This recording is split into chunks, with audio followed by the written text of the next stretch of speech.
අපි දන්නා මේ වෙනකොට සමාජ මාධ්‍ය හරහා විශේෂයෙන්ම දේශපාලන නිරතන කාන්තාවන්ට ඔවුන්ගේ දේශපාලන කටයුතු සහ සමාජීය කටයුතු කරගෙන යාමේදී ඒ සඳහා නොයෙකුත් ආකාරයේ බාධාකාරී සහ හිංසාකාරී වන ආකාරය සහ එම ගමන අඩාල වීමට කටයුතු කරන ආකාරය සමාජ මාධ්‍ය තුල යම් ආකාරයේ තොරතුරු ඉදිරිපත් කිරීම අපිට දකින්න ලැබෙනවා. විශේෂයෙන්ම ඒත් එක්කම පැනනගෙන ගැටලුව තමයි විශේෂයෙන්ම මේනට AI තාක්ෂණය ඔස්සේ නිර්මාණය කරන ලබන රූපරාමු තුලින් මේ කාර්යයට වඩා ඉක්මන් කරන හැකියාව ලැබිලා තියෙනවා. මම විශ්වාස කරනවා විශ්වම AI තාක්ෂණය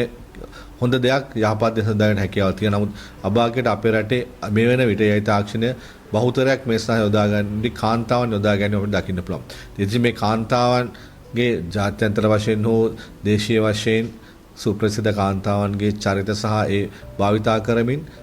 දේශපාලන නිරතව ඉන්න පුද්ගලයන්ට පවා අපහසුන ආකාරයේ ගැටලු වෙන්නේ. ඉතින් විශ්වාස කරනවා විශේෂයෙන්ම මේ දේශපාලන නිරත කාන්තාවන්ට ඔවුන්ගේ දේශපාලන කටයුතු කරගෙන යාමට මේ AI තාක්ෂණයේ බාධාවක් නොවි ඒ වඩාත් යහපත් ආකාරයෙන් පාවිච්චි කරනට YouTube කරුවන් සහ මේ සම්බන්ධයෙන් ඉන්න මේ සමාජ මාධ්‍ය ක්‍රියාකාරීන් කටයුතු කිරීම වඩා සුදුසුයි. විශේෂයෙන්ම අපි දන්නවා මේ වෙන විට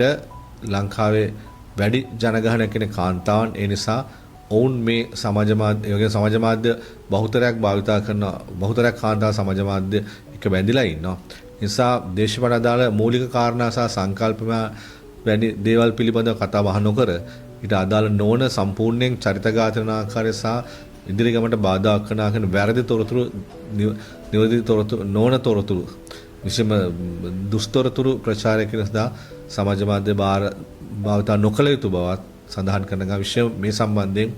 සමාජය තුල කතිකාවක් ඇතුළත මේ නීතියට වඩා මේ සඳහා මේ කටයුතු නියුක්ත වෙලා ඉන්න